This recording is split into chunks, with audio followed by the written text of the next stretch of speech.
அன்பிற்குரிய தமிழகத்தின் பொதுமக்களே, நண்பர்களே, இளைஞர்களே, கடந்த 10 நாட்களாக 25ஆம் தேதியிலிருந்து சென்னையில் புத்தக கண்காட்சி மிக சிறப்பாக நடந்துட்டுருக்குங்க. இந்த புத்தக கண்காட்சிக்கு ஆயிரக்கணக்கான மக்கள், பெண்கள், குழந்தைகள், பள்ளி கல்லூரி மாணவர்கள் இப்படி பல பேர் இந்த புத்தக கண்காட்சிக்கு வந்துட்டுருக்காங்க.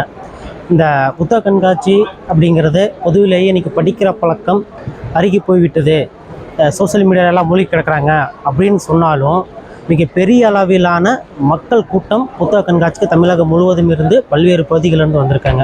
இப்போ என்ன எடுத்துக்கிட்டிங்கன்னா, நான் நீலகிரி மாவட்டம் கோத்தகிரியை சேர்ந்த ஒரு நபர்.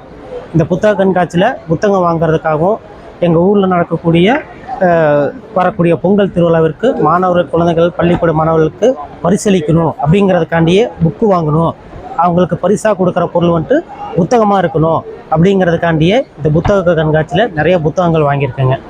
அப்போ நமக்கு தேவையான புத்தகங்களை, அது எந்த வகையான புத்தகங்கள், சினிமா இருக்கலாம், அரசியல் இருக்கலாம், இல்லை விளையாட்டுத்துறையாக இருக்கலாம், இல்லை நமக்கு பிடிச்ச வணிகம் தொடர்பான விஷயங்கள் இருக்கலாம், எந்த விதமான விளையாட்டு தொடர்பான விஷயமா இருக்கலாம். இப்போ இது மாதிரியான புத்தகங்களை வாங்கி கொண்டு போய் வச்சு நாம் வீட்டில் உட்காந்து படித்தோம்னா தான் குழந்தைகள் இதை படித்து எடுத்து பார்ப்பாங்க. அவங்க படிக்கிறாங்க ரெண்டாவது விஷயம், குறைந்தபட்சம் அந்த புத்தகத்தை எடுத்து பார்ப்பாங்க இல்லையா? அப்போ அதை ஏற்படுத்தணும் அப்படின்னா இன்றைக்கி புத்தக கண்காட்சிக்கு வாங்க. இன்னும் வர 12ஆம் தேதி வரைக்கும் புத்தக கண்காட்சி நடந்துக்கிட்டு இருக்க போகுது.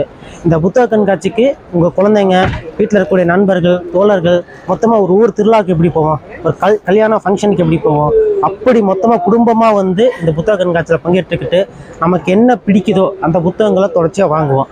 ஏன்னா படிக்கிறதுங்கிறது நமக்கு மட்டும் இல்லாமல் நம்மளை சுற்றி இருக்கவங்களுக்கு பரிசீலிக்கிறதுக்கும் அந்த புத்தகங்கள் ரொம்ப மிகப்பெரிய அளவில் பயன்படும். அந்த புத்தகங்களில் வாங்குங்க. அப்புறம் இன்னொரு கூடுதலான ஒரு விஷயம் என்னென்னு கேட்டிங்கன்னா, வர 12ஆம் தேதி 13ஆம் தேதிக்கு மேலே தொடர்ச்சியாக 6-7 நாட்கள் விடுமுறை வரப்போகுதுங்க. இப்போ என்ன பண்டிகை நாள், பொங்கல் பண்டிகை வருது.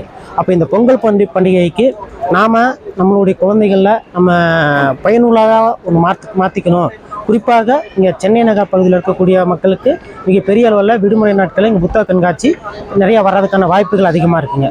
அப்போ இந்த புத்தக கண்காட்சி நடத்தக்கூடிய பபாசி நிறுவனங்கிறது இன்னும் கூடுதலாக ஒரு 5 நாட்களுக்கு 17ஆம் தேதி 18ஆம் தேதி வரைக்கும் இந்த புத்தக கண்காட்சி நடத்தினா இன்னும் சிறப்பாக நிறைய பேர் வருவாங்க, நிறைய புத்தகங்கள் வாங்குவாங்க, மக்கள் மிகப்பெரிய அளவில் பயனடைவாங்க. அதனால் இந்த புத்தக கண்காட்சி கொஞ்சம் எக்ஸ்டெண்ட் பண்ணணும் அப்படிங்கிறது ஒரு வாசகனாக, இந்த புத்தக கண்காட்சிக்கு மக்களுக்கு வரக்கூடிய வாசகனாக எனக்கு தோணுதுங்க.